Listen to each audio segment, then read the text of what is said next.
Jeudi 1er février 2024, série numéro 5.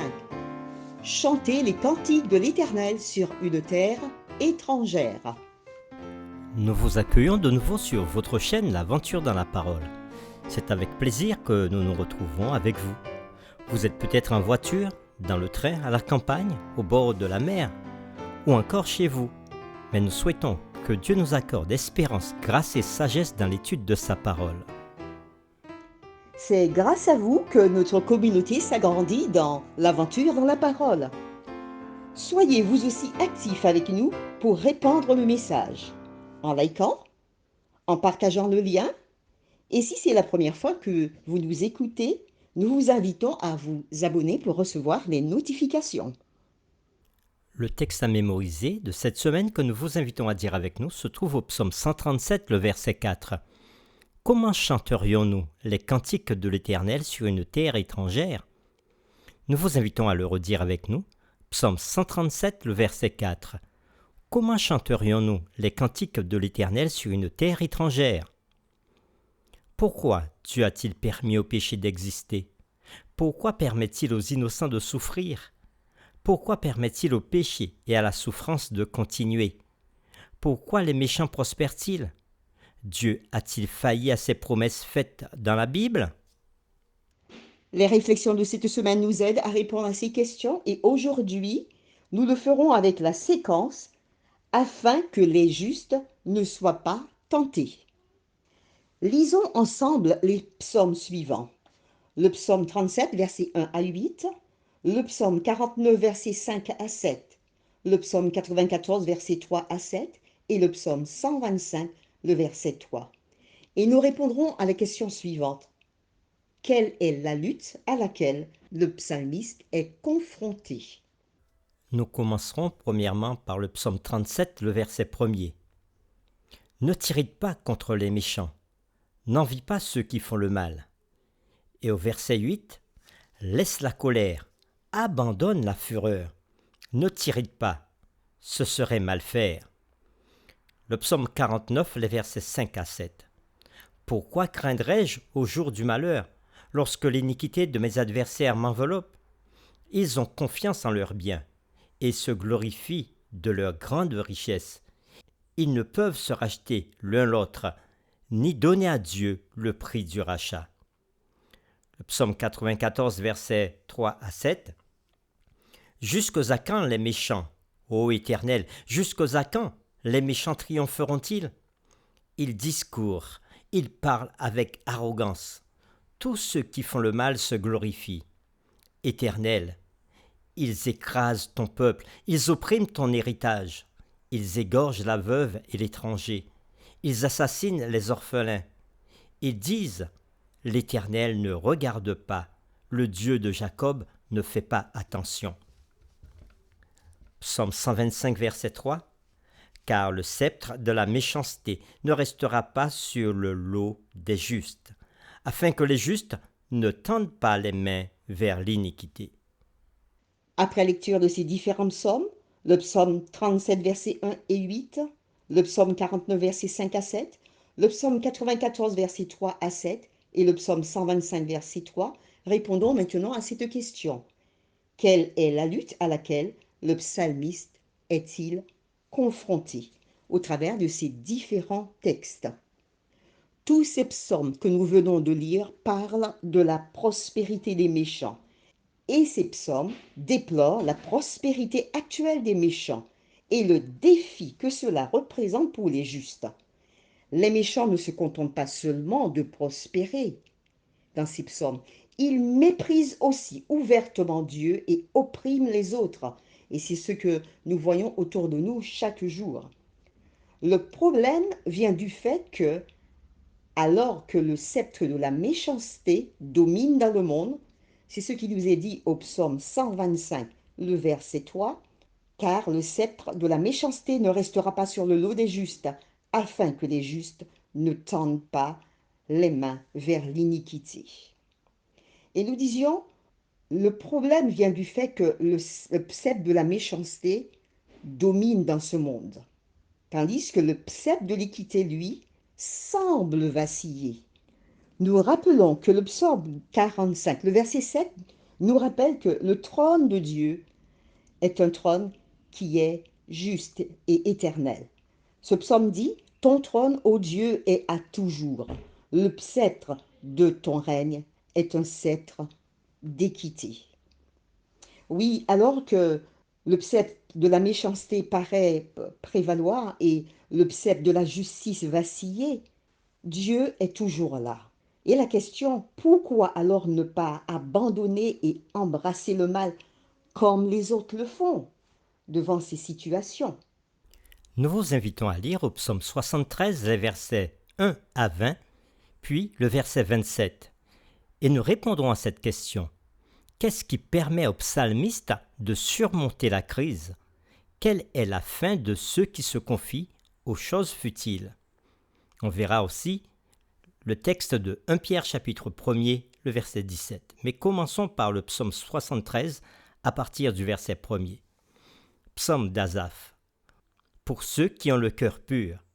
Toutefois mon pied allait fléchir, mes pas étaient sur le point de glisser, car je portais envie aux insensés en voyant le bonheur des méchants. Rien ne les tourmente jusqu'à leur mort, et leur corps est chargé d'embonpoint. Ils n'ont aucune part aux souffrances humaines, ils ne sont point frappés comme le reste des hommes. Aussi, l'orgueil leur sert de collier, la violence est un vêtement qui les enveloppe, l'iniquité sort de leurs entrailles, les pensées de leur cœur se font jour. Ils raillent et parlent méchamment d'opprimés, ils profèrent des discours hautains, ils élèvent leur bouche jusqu'aux cieux, et leur langue se promène sur la terre. Voilà pourquoi son peuple se tourne de leur côté, ils avalent l'eau abondamment. Et il dit, comment Dieu saurait-il? Comment le Très-Haut connaîtrait-il? Ainsi sont les méchants, toujours heureux, ils accroissent leur richesse. C'est donc en vain que j'ai purifié mon cœur et que j'ai lavé mes mains dans l'innocence. Chaque jour je suis frappé, tous les matins mon châtiment est là. Si je disais, je veux parler comme eux, voici je trahirais la race de tes enfants. Quand j'ai réfléchi là-dessus pour m'éclairer, la difficulté fut grande à mes yeux, jusqu'à ce que j'eusse pénétré dans le sanctuaire de Dieu et que j'eusse pris garde au sort final des méchants. Oui, tu les places sur des voies glissantes, tu les fais tomber et les mets en ruine. Et quoi? En un instant, les voilà détruits, ils sont enlevés, anéantis par une fin soudaine. Comme songe au réveil, Seigneur, à ton réveil, tu repousses leurs images. Et au verset 27, nous lisons, car voici, ceux qui s'éloignent de toi périssent, tu anéantis tous ceux qui te sont infidèles. Voyons aussi 1 Pierre chapitre 1er verset 17 pour répondre à cette question.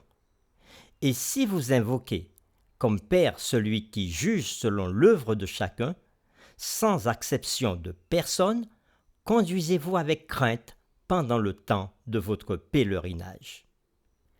Après lecture de ces textes, psaume 73, versets 1 à 20 et verset 27, de même que 1 Pierre chapitre 1er, verset 17, nous pouvons répondre à cette question.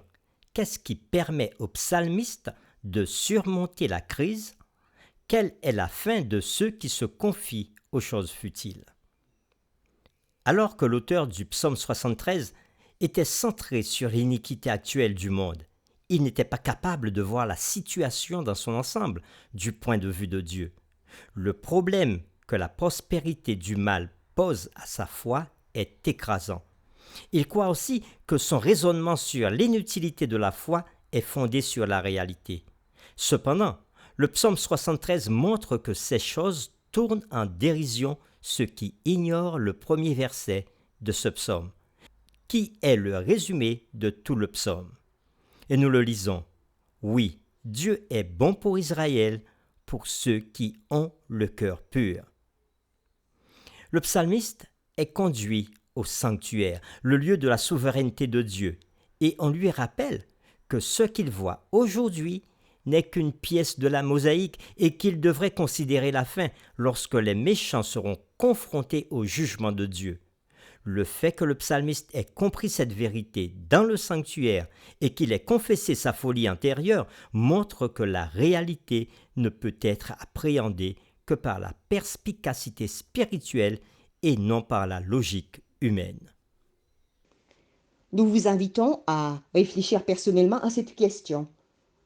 Comment la promesse du jugement de Dieu sur le monde et tout le mal qu'il renferme vous réconforte-t-elle alors que tant de maux restent aujourd'hui impunis? Nous vous invitons aussi à relire personnellement pour vous-même le psaume 73 que nous avons fait, à méditer encore dessus.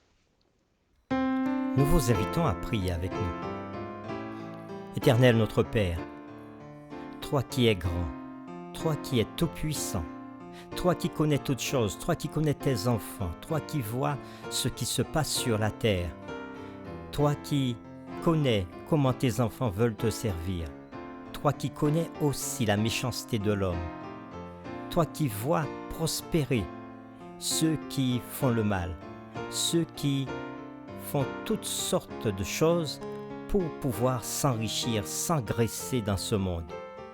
Tu es là et nous savons que tu as les yeux ouverts, que tu as les oreilles attentives pour écouter le cri de tes enfants qui sont dans la souffrance.